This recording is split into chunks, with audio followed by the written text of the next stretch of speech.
हमारा पेपर है विशिष्ट शिक्षा स्पेशल एजुकेशन।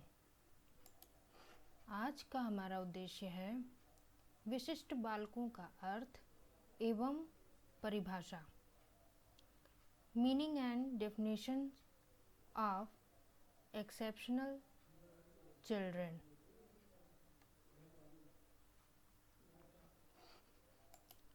विशिष्ट बालक का अर्थ एवं परिभाषा।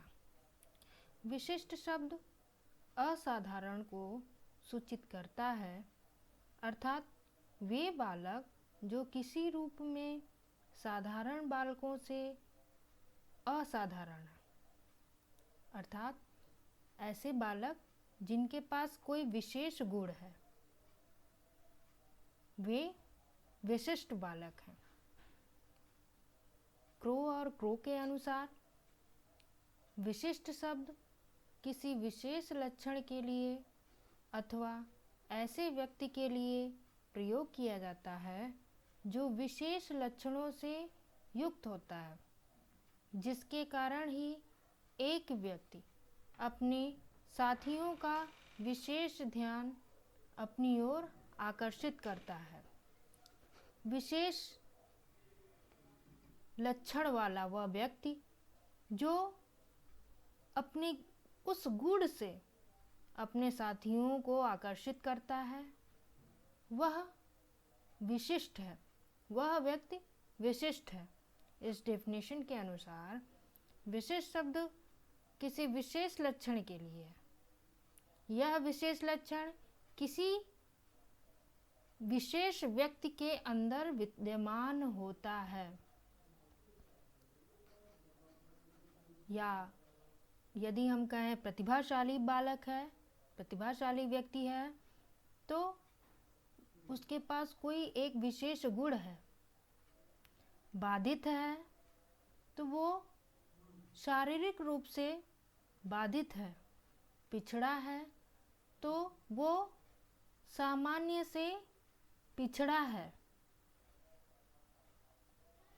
तो विशेष का तात्पर्य हम पहले से ही समझते चले आ रहे हैं। पिछले क्लास में भी हम लोगों ने देखा विशिष्ट शिक्षा का क्या तात्पर्य है, उसके परिभाषा के बारे में हम लोगों ने देखा, डिस्कस किया। यहाँ हम लोग विशिष्ट बालक के बारे में जानने की कोशिश कर रहे हैं। नेक्स्ट डेफिनेशन देखते हैं। प्रसिद्ध मनोवैज्ञानिक हैरी बाकर महोदय ने विशिष्ट बालकों के संदर्भ में यह प्रकाश डाला है कि विशिष्ट बालक वे हैं जो शारीरिक, मानसिक, संवेगात्मक और सामाजिक दृष्टि से सामान्य गुणों से इस सीमा तक विचलित होते हैं कि उन्हें अपनी अधिकतम क्षमता के अनुसार स्वयं का विकास करने के लिए विशिष्ट शिक्षा की आवश्यकता पड़ती है।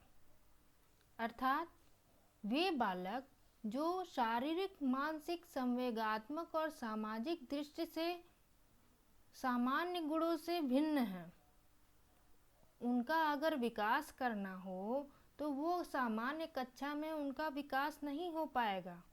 उनके लिए विशिष्ट कक्षा की आवश्यकता होगी, अर्थात विशिष्ट शिक्षा की आवश्यकता होगी।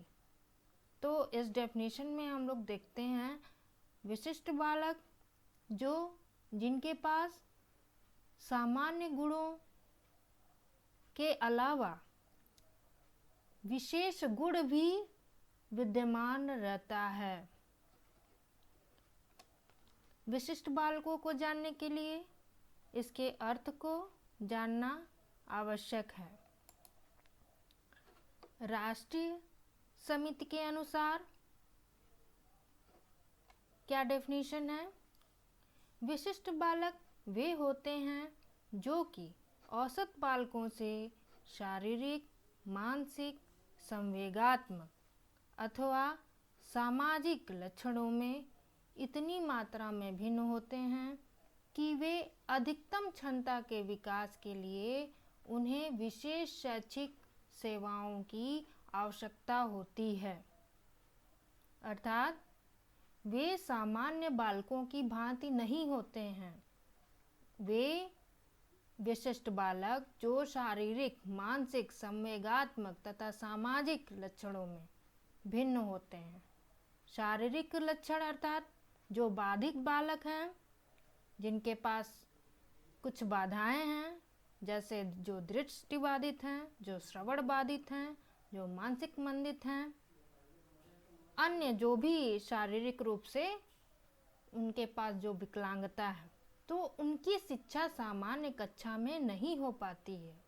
उसके लिए उन्हें विशेष कक्षा की आवश्यकता पड़ती है। संवेगात्मक रूप से जो पिछड़े हैं, अर्थात जिनके अंदर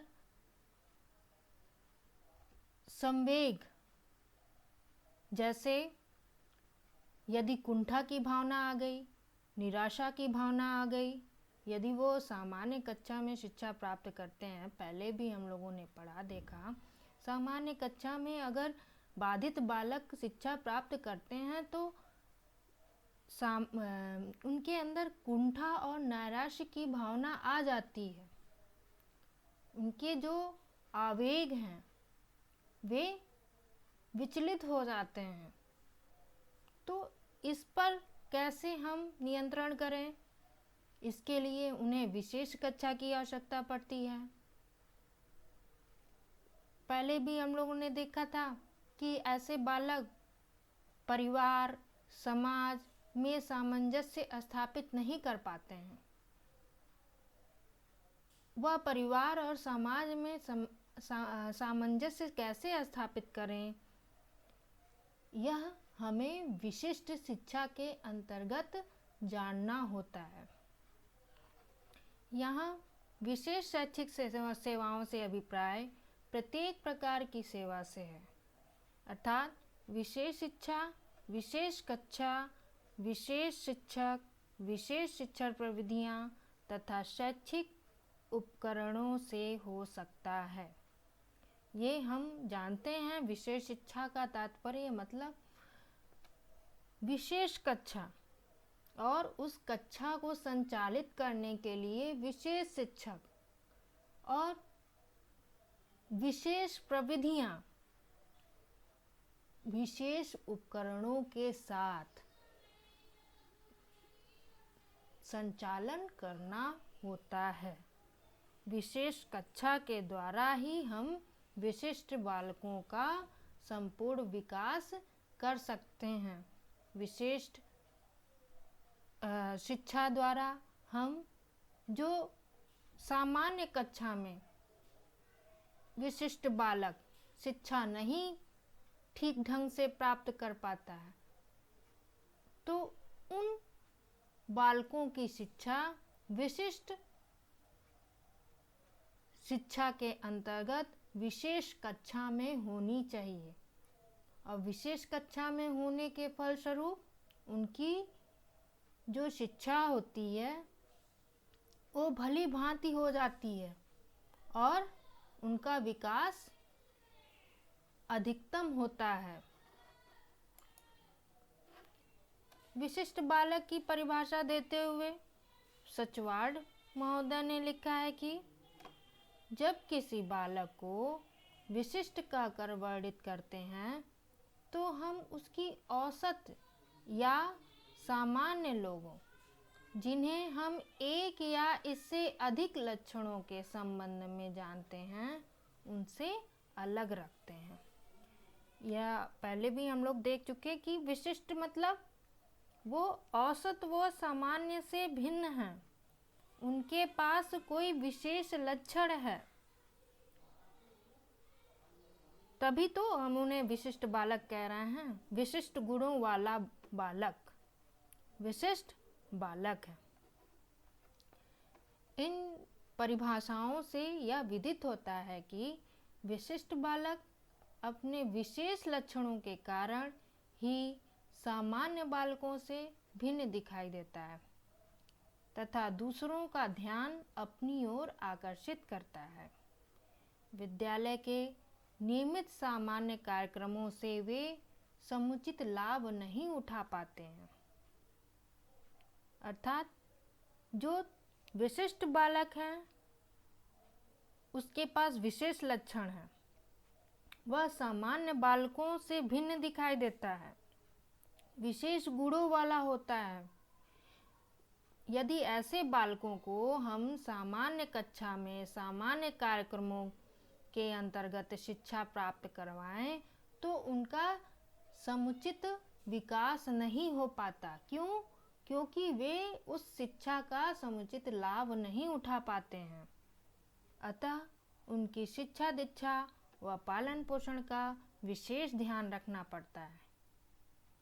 यद्यपि सामान्य और विशिष्ट चाहे एक क्षेत्र से संबंधित हो या कई क्षेत्रों से, उसका प्रभाव बालक के कार्य, व्यवहार एवं सामाजिक समायोजन में स्पष्ट दिखाई पड़ता है।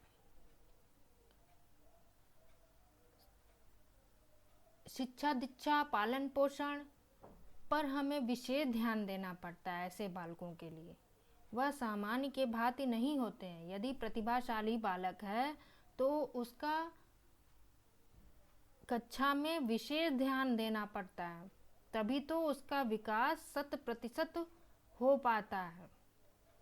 यदि प्रतिभाशाली बालक को सामान्य कक्षा के साथ शिक्षा प्राप्त करवाया जाए तो वह उसका उतना विकास नहीं हो पाता जितना होना चाहिए, इसलिए उसको विशेष कक्षा की आवश्यकता पड़ती है।